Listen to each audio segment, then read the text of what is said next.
So welcome everyone to the second hour of Saturday Agenda. I'm Rob Astorino. Well, one thing is certain in politics, especially when the stakes are high. Expect the unexpected, the so-called October surprise. The left is really good at dropping political bombs, dutifully launched by their friends in the media.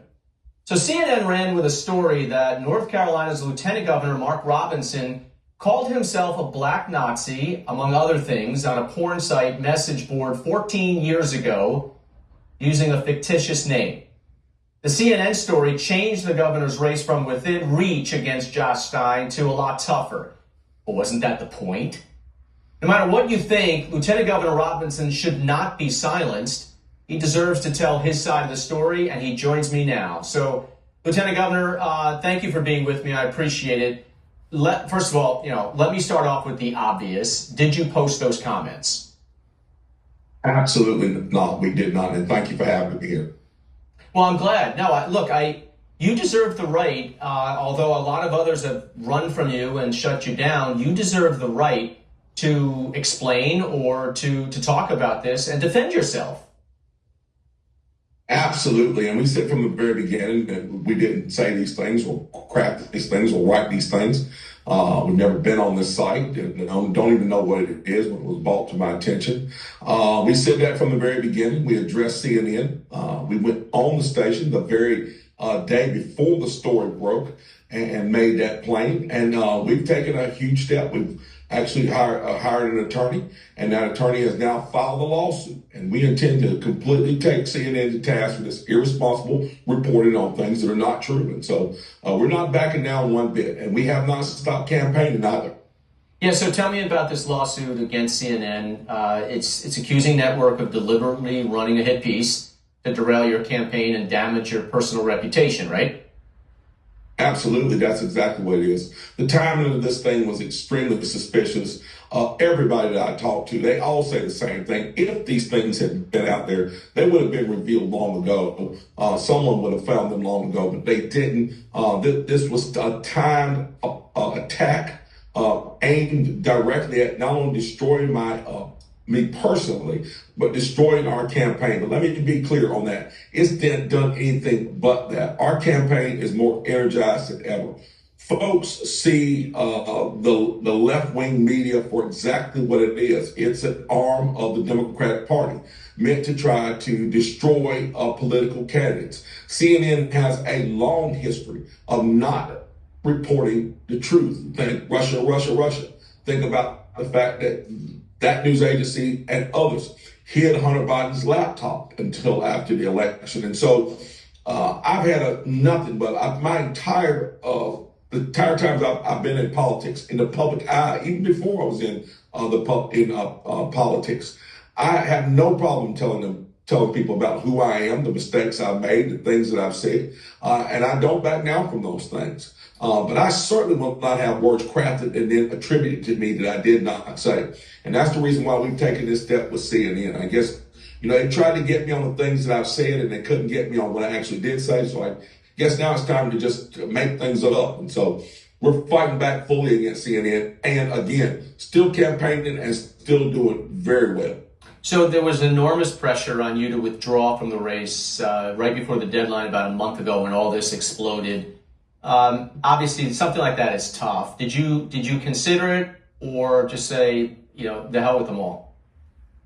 No, we were not going to drop out of the race, because immediately when it happened, we knew the entire scope of what was going on here. This was a timed attack trying to get me out of the race, and at the very least, if I not get me out of the race, have my entire race focus on this. I had folks even tell me, you need to spend all of your time defending yourself on this. That is not what we were going to do. We hired an attorney who could take care of this case while we simultaneously continue to campaign. And again, our campaign is going fantastic, more energized than ever before. And voters are flocking towards us because they see this for what this is, an attempt to destroy a conservative leader in the state. So these hit jobs are meant to be kill shots, right? I mean, your campaign, you definitely suffered with a drop in the polls. You had some people leave your campaign. But you're actually starting to come back a little bit now in the polling. So how do you get back on track and over the hump You got just a little more than 2 weeks to go. Well, we are. Our campaign is coming back. We're gaining those few points that we lost. We're gaining those back because people are now starting to see that this story is nothing but a bunch of hocus pocus. It's just a bunch of made up junk. And again, voters today are much more craftier than they were in the days of Watergate. There are more sources for news and more connectivity than ever.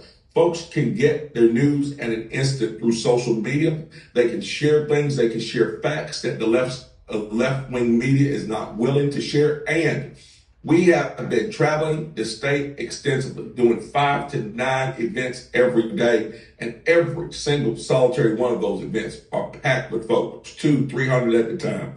Folks are energized about our campaign. Early voting just started, and those numbers for Republicans and myself look fantastic. So we have no doubt we're well within the margin of victory and likely to win this race. You know, I was going to bring that up. The early voting in states that matter is actually much better for Republicans than it has been historically. So I think that message to vote early and bank that vote is getting out there. Tell us about Josh Stein, who's running as the Democrat in this race. The biggest differences, obviously, between you two and why people should say, you know what, we need to break from the Democratic leadership that we have right now and choose a different path. Well, I've broken away from calling Josh Stein a Democrat. I characterize a Democrat as JFK or even Bill Clinton. Josh Stein is a dyed-in-the-wool, far-left radical, cut from the same cloth as someone like Gavin Newsom. He is an individual who does not believe any of the things that most North Carolinians believe. He doesn't believe in strong public safety, and that shows in the numbers here in the state. Rapes are up 61%. Violent crime is up. We have a fentanyl crisis that is absolutely everywhere we go. We're meeting people who have lost family members to fentanyl. It is a crisis in this state. And his answer to that, I guess, was to sue drug companies. And here recently, he just sued TikTok. We need someone in this state that's going to stand beside law enforcement and give them the tools they need to be proactive in fighting against crime. And Josh Stein certainly is not that person. He's also terrible on the economy. When he was in the legislature back in 2008, him and all his leftist buddies had a grip on this state with the governor's mansion, the House, and the Senate. The state was dead broke, $6 billion in debt to the federal government, and furloughing state workers because we couldn't afford to pay them. You contrast that with my party and the conservatives that I serve with now. 14 years after we took over in 2010, we now have a $5 billion surplus, and we're the number 2 business destination in this state.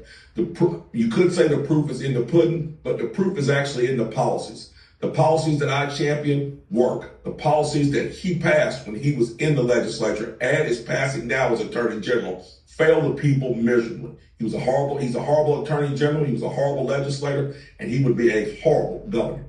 And I hear he hates ACC basketball. Spread that rumor. Anyway, Mark Robinson, I appreciate you coming on today, and I wish you well in the next 17 days as you crisscross the state.